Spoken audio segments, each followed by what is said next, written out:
selon vous, construire collectivement un environnement favorable à la santé, au développement de l'enfant et surtout du futur adulte qu'il va devenir?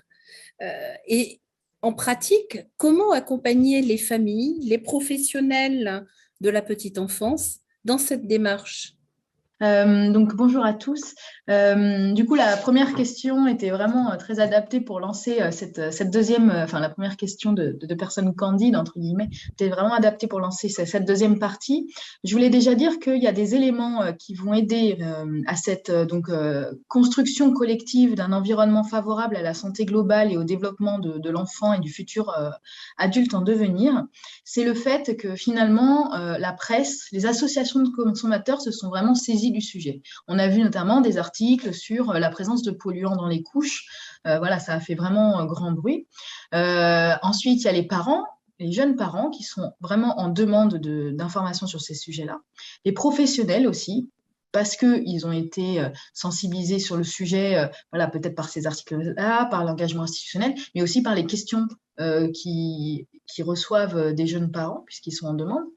Et on note aussi vraiment un engagement institutionnel, donc au niveau national, par Santé publique France, avec notamment le site 1000 jours qui va sûrement être peut-être présenté tout à l'heure. Et aussi le ministère de la Santé qui a émis un rapport, le rapport sur unique sur le sujet des 1000 jours.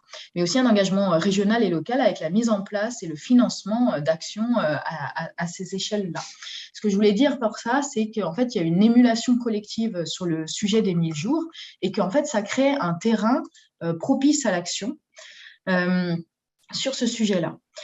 Et je voulais aussi appuyer sur le fait que pour construire des projets sur les 1000 jours, il est très important d'inclure vraiment les professionnels concernés, les professionnels qui vont pouvoir accompagner le déploiement de ce sujet-là et également le public cible final que sont les parents. Parce qu'il y a qu'en intégrant les parents qu'on pourra agir au mieux pour savoir comment finalement leur passer les messages.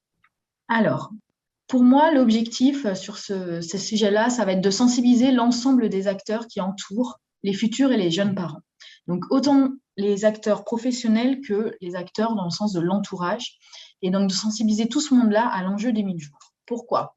Parce que comme ça a été dit justement, les 1000 jours, c'est des notions très larges. Là, je vous en ai mis que quelques-unes, l'éveil culturel et artistique, l'exposition aux produits chimiques, l'attachement parent-enfant, le développement du langage. Il y en a d'autres qui ont été cités tout à l'heure. C'est pour ça que j'ai mis des petites bulles. Je ne pouvais pas tout écrire sur la diapo tellement il y en a. Donc, c'est bien parce que c'est extrêmement complet. Mais du coup, c'est des notions très larges et qui sont quand même sur des domaines très différents. On passe de l'éveil artistique à l'exposition aux produits chimiques. C'est vraiment des sujets très, très, très différents. Et finalement, quand on va mettre un peu bout à bout toutes les recommandations qui vont émerger sur chaque sujet, ça va quand même vraiment créer un changement en fait de la façon dont on va accompagner le développement de l'enfant, dont la société accompagne le développement de l'enfant.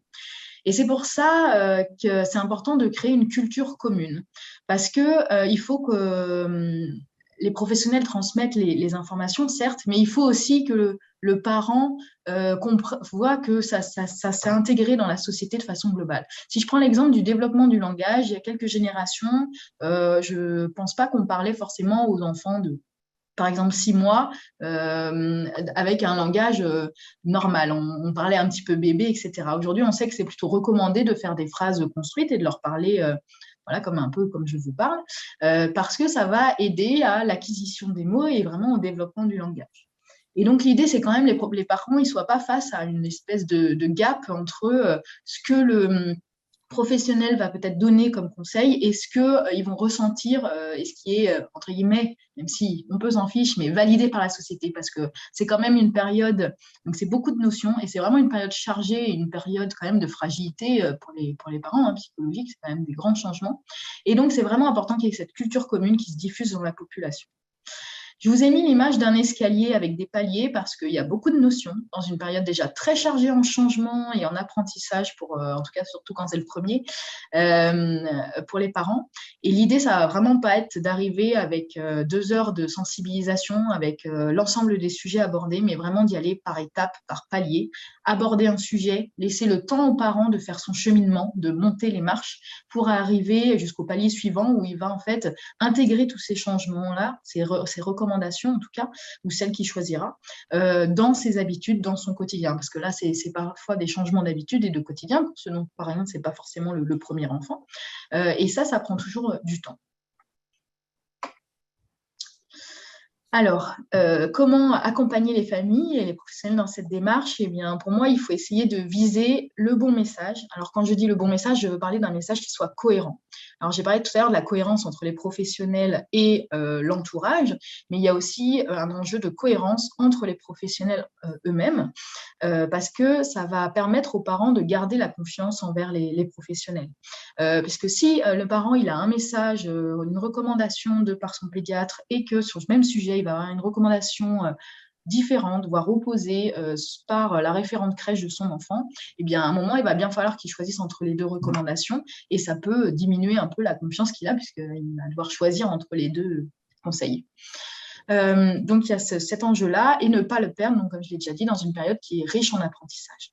En fait, d'avoir une cohérence entre les professionnels sur ces messages-là, ça va éviter la perte de confiance du parent envers un professionnel, réduire le risque de se sentir perdu dans des recommandations opposées et éviter la création d'anxiété parce que voilà, moi en tant que parent, imaginons j'ai reçu deux recommandations différentes, moi je veux choisir le mieux pour mon enfant, vers quoi il faut que je m'oriente si les professionnels ne sont pas déjà d'accord entre eux.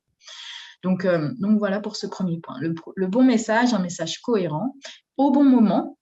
Donc, le bon moment, ça va être selon le moment où le professionnel ou l'entourage va aussi être en lien avec le parent. Et aussi, le bon moment, c'est quand le parent est prêt à l'entendre et quand c'est en lien avec ses préoccupations du moment. Un exemple, hein, c'est grossier, mais c'est pour bien expliquer. L'idée, c'est on conseille donc de préparer la chambre et de la peindre et de mettre les meubles en amont, bien en amont de la naissance pour que les meubles et la peinture aient le temps de dégazer, d'émettre, de se libérer des produits chimiques et qu'on puisse aérer et que voilà, l'enfant ne soit pas impacté du coup. Et ben, ce conseil-là, il faudrait le donner à la fin du 3e mois de grossesse pour que le parent il ait le temps de réfléchir à sa décoration, de budgéter, d'acheter les éléments et de les mettre en œuvre. Alors que, par exemple, les conseils sur la diversification alimentaire, je sais que parfois c'est donné au cours de la préparation à l'accouchement, à la naissance, et bien là, peut-être que ce n'est pas le bon moment. Parce que entre le moment où il va avoir cette information-là et le moment où il va la mettre en œuvre, il va y avoir eu la naissance, les premiers mois, et le parent, voilà, ce n'est pas le bon moment pour lui donner ces éléments-là. D'où l'importance de ce sujet, puisque ça va éviter la saturation d'informations, parce que si c'est le bon moment, ça veut dire qu'on ne va pas tout donner d'un coup, mais bien donner chaque information au moment qui semble le plus opportun au professionnel et en fonction de la préoccupation du parent. Ça va éviter le risque de rejet si les informations sont trop nombreuses et éviter la création d'anxiété. Le parent peut se dire « mais ça fait trop d'informations, trop d'éléments, je ne vais jamais réussir à tout retenir » et ça peut vraiment créer de l'anxiété. Donc, le bon message, un message cohérent au bon moment par la bonne personne, donc par la bonne personne selon les compétences de la personne qui va transmettre le message. Il faut vraiment que l'acteur soit dans son rôle et qu'il soit à l'aise avec le message qui va passer au parent. Le parent, il est à l'écoute de ce message parce qu'il va considérer que le messager est dans son rôle et parce qu'il va avoir un lien de confiance avec lui.